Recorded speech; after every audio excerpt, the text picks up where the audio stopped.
Like उसमें ये होता है कि बच्चा कहता है, मतलब नेल बाइटिंग हो गई जिस तरह से, या बहुत रिबेलियस हो गया कि बच्चा हर वक्त गुस्से में रहता है, या बच्चा बहुत ज़्यादा कंफ्यूज रहता है, या बच्चा बहुत ज़्यादा खामोश रहता है। तो ये वो बिहेवियर्स होते हैं जिसको आप एंग्शियस बिहेवियर्स कह सकते हैं।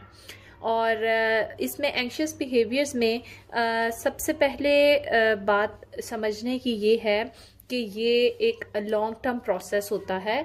आप इनको फ़ौरन से क्विक फिक्सेस नहीं कर सकते। These are long term to handle. और आप उनको आराम आराम से कह लें कि स्लो पॉइजनिंग के साथ उसको डील करते हैं। और दूसरी बात जो इसमें समझने की है वो ये होती है कि इसके पीछे कोई कॉज होता है। हर बिहेवियर के पीछे कोई कॉज है। आपने बिहेवियर के ऊपर नहीं जाना, आपने बच्चे के बिहेवियर के पीछे छुपे हुए कॉज को समझने की कोशिश करनी है और उस कॉज को ठीक करना है। अगर एक बच्चा जो है वो नेल बाइटिंग करता है तो आप देखेंगे कि वो किस वक्त में नेल बाइटिंग स्टार्ट करता है।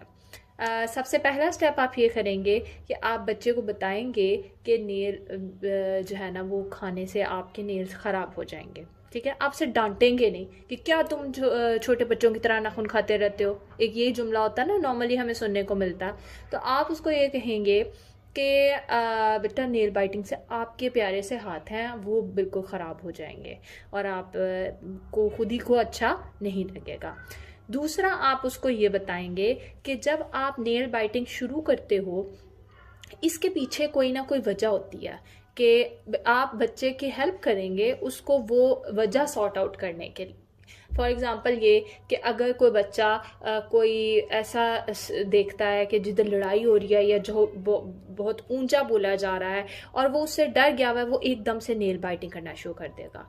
और जब वो नेल बाइटिंग करना शुरू कर देगा, फर्स्ट आपका माइंड जो है वो सबसे पहले ये सिग्नल रिसीव करता है, अच्छा ठीक है, यानी कुछ ना कुछ शुरू हो गया, तो आपका माइंड वहां से उस फियर से डिस्ट्रैक्ट होकर नेल बाइटिंग की तरफ जाता है। तो आप अपने बच्चे को इसको टैकल करने के लिए ये सिखाएंगे कि जब भी आप पहली दफा हाथ मुंह में डालो तो आपने क्या करना है कि आपने उस पॉइंट को नोट करना है सबसे पहले कि अच्छा ये हुआ है, जिसके बाद मैं मुंह में हाथ लेके गया हूं। दूसरा, आपने उसको ये ट्रिक समझानी है कि जब भी आप मुंह में हाथ डालने लगो आप फौरन से अपने बाजू के ऊपर ही कोई चुटकी काट लो, क्योंकि आपके ब्रेन को सिर्फ ये सेटिस्फेक्शन चाहिए होती है कि कुछ हो रहा है। उसको ये नहीं पता चलता कि आप अपनी वही हैबिट कर रहे हैं या आप अपनी हैबिट को चेंज कर रहे हैं। तो जब आप कोई पेन वाली चीज़ देते हैं, नेल बाइटिंग इटसेल्फ एक थोड़ा सा पेनफुल होता है कि अच्छा चक्की मारी है और कुछ हुआ है, तो आपके ब्रेन को सिग्नल जाता है कि अच्छा ठीक है।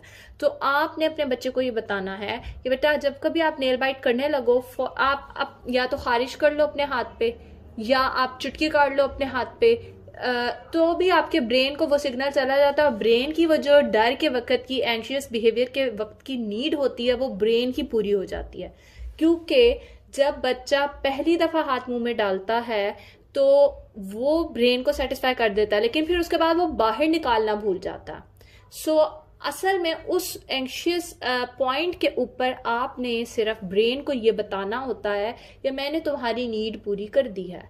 वो आप किसी और तरह भी पूरी कर सकते हैं। वो आप खुजली कर लें, वो आप चुटकी काट लें बच्चा अपने हाथ पे हल्का सा, या जोर से जो है वो अपने हाथ पे हाथ ही दूसरा वाला मार ले, तो भी ब्रेन की वो नीड पूरी हो जाती है। सो इस तरह से बच्चा अपने इस एंशियस बिहेवियर, जो सा भी उसका बिहेवियर है, उसका ऑल्टरनेटिव जो है वो इस तरह का एक्टिविटी से वो अपने माइंड को डिस्ट्रैक्ट कर सकता है। क्योंकि माइंड को सिर्फ रिप्लाई चाहिए होता है, माइंड को ये नहीं चाहिए होता कि किस तरह से रिप्लाई आ रहा है। Mind doesn't bother that. So बस आपने बच्चे के उस कॉज को ढूंढना होता है कि वो क्या कॉज है जिसकी वजह से उसका ये बिहेवियर आ रहा है, और ये आहिस्ता आहिस्ता खुद ही खत्म भी हो जाता है। अगर आप उसके बिहेवियर के ऊपर फोकस करते रहेंगे तो वो सारी उम्र खत्म नहीं होगा। अगर आप उसके कॉज को किसी दिन खत्म कर पाएंगे तो वो इंशाल्लाह आप उसका बिहेवियर भी ठीक हो जाएगा।